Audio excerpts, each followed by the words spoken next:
Hello friends, welcome back to my YouTube channel Plants, Pots and Bonsai. Friends, এটি একটি bougainvillea bonsai. এর উপরের দিকের ব্রাঞ্চগুলি ডাইব্যাক করে গেছে। তো এই ডাইব্যাক ব্রাঞ্চগুলিকে আমি কেটে ছেটে ফেলে দেব এবং এই ডাইব্যাক প্ল্যান্ট থেকে একটি নতুন স্টাইলের আমি একটি বনসাই তৈরি করব। তো সেই উদ্দেশ্যে এর উপরে কাজ করা। ডাইব্যাক ব্রাঞ্চগুলিকে এবং অংশটাকে আমি যদি কেটে না ফেলে দিই তাহলে সবটা গাছই ডাইব্যাক করে আলটিমেটলি গাছটি মরে যাবে। তো এই ডাইব্যাক ব্রাঞ্চগুলিকে কেটে ছেটে যে অংশটা শুকিয়ে গেছে সেটিকে আমি কেটে বাদ দিয়ে নিচ্ছি এবং সেই অংশটাকে যে অংশটা শুকিয়ে এবং মরে গেছে সেটাকে কেটে বাদ দিয়ে দিচ্ছি এবং সেই সঙ্গে এর থেকে একটি ডেডউড এফেক্ট তৈরি করে একটি নতুন স্টাইলে এই বনসাইটিকে আমি তৈরি করব। সেই উদ্দেশ্যে এর উপর আমি কাজ করছি। তো আমি বিভিন্ন যন্ত্রপাতির সাহায্যে ডাইব্যাক করা অংশগুলিকে আমি কেটে নিচ্ছি। আমি বাটালি, করাত এবং হ্যামারের সাহায্যে কাজটি করে নিচ্ছি।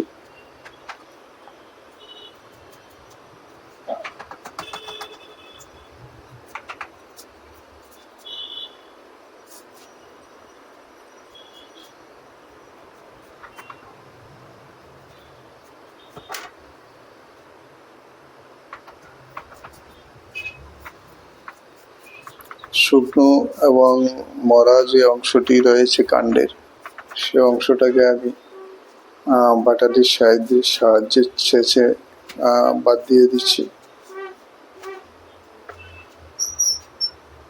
এবং সেখানে একটি ডেডউড এফেক্ট তৈরি করার জন্য কাজ করছি, যেন মনে হবে এই গাছের যে মূল কাণ্ডটি প্রাকৃতিক কারণে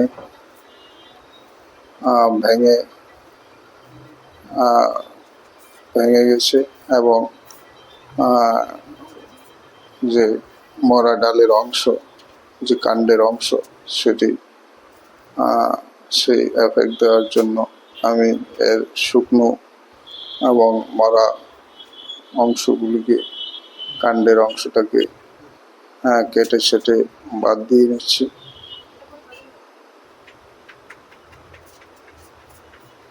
আমি চেষ্টা করছি একটা ডেডউড এফেক্ট দেওয়ার জন্য, যেন কাণ্ডটি ঝড় বৃষ্টিতে বা প্রাকৃতিক কারণে ভেঙে পড়ে গেছে এবং সেখান থেকে নতুন কিছু ব্রাঞ্চ তৈরি হয়ে একটি গাছের নতুন স্টাইলে একটি গাছ তৈরি হয়েছে।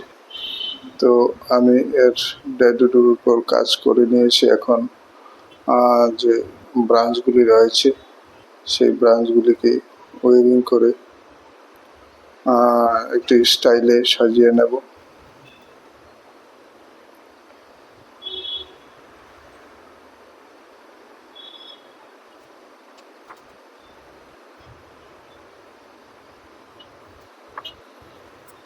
আমি চেষ্টা করছি একটি ডাইব্যাক হয়ে যাওয়া প্ল্যান্টকে কেটে ছেটে কাজ করে এর থেকে একটি নতুন স্টাইলে একটি বনসাই তৈরি করার জন্য।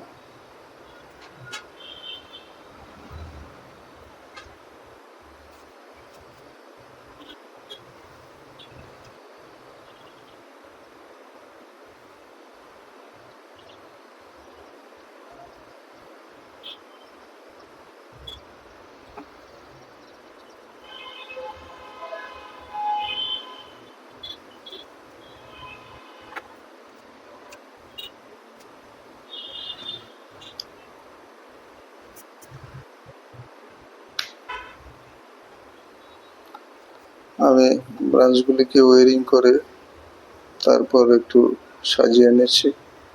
একটু মুভমেন্ট তৈরি করে নিচ্ছি ব্রাঞ্চের।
যে কোনো গাছের কোনো নির্দিষ্ট ডাল বা যে অংশ ডাইব্যাক হয়ে যায়, অর্থাৎ মরে যায়, শুকিয়ে যায়, উপর থেকে অনেক সময়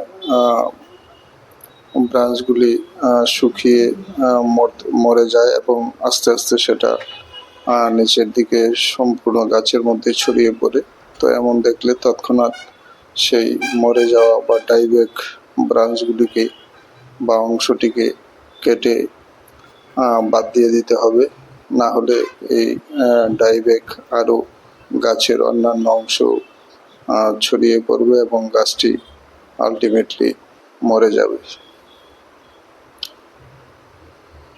তো তাই আমি এই ডাইব্যাক করা অংশটিকে কেটে ছেটে বাদ দিয়েছি এবং চেষ্টা করছি এই নতুন অবতারের গাছটি থেকে একটি নতুন স্টাইলের বনসাই তৈরি করতে। এটি একটি বোগেনভেলিয়া।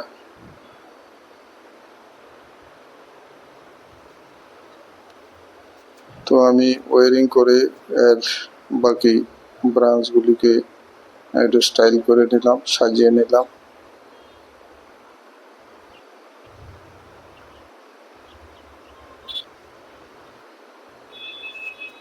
এবং এর কাণ্ডটিতে একটি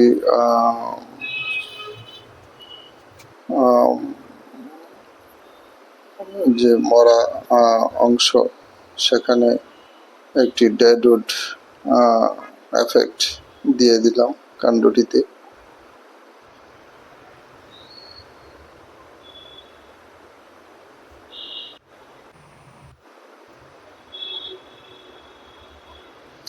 আশা করি এই গাছটি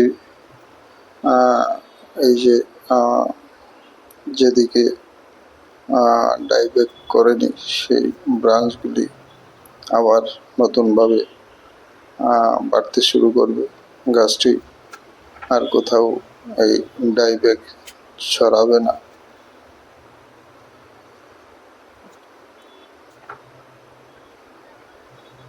তো এইভাবে আমি গাছটিকে নতুন বনসাই রূপে সাজিয়ে নিলাম। এখন গোড়ার মাটিটা একটু আলগা করে নিচ্ছি এবং সামান্য সার, আমি দানা সার, স্লো রিলিজিং দানা সার আমি একটু প্রয়োগ করে দেব।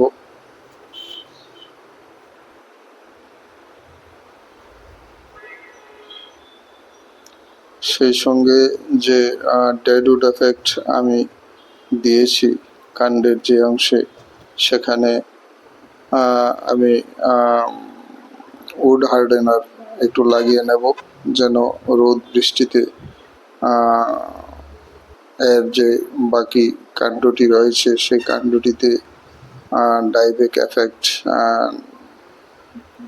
না হয়, অর্থাৎ এই কাণ্ডটি যেন রোদ বৃষ্টিতে পচে না যায় এবং আস্তে আস্তে যেন গাছটি না মরতে পারে, সেজন্য আমি এই যে ডেডউড মরা অংশে আমি উড হার্ডেনার লাগিয়ে নিচ্ছি।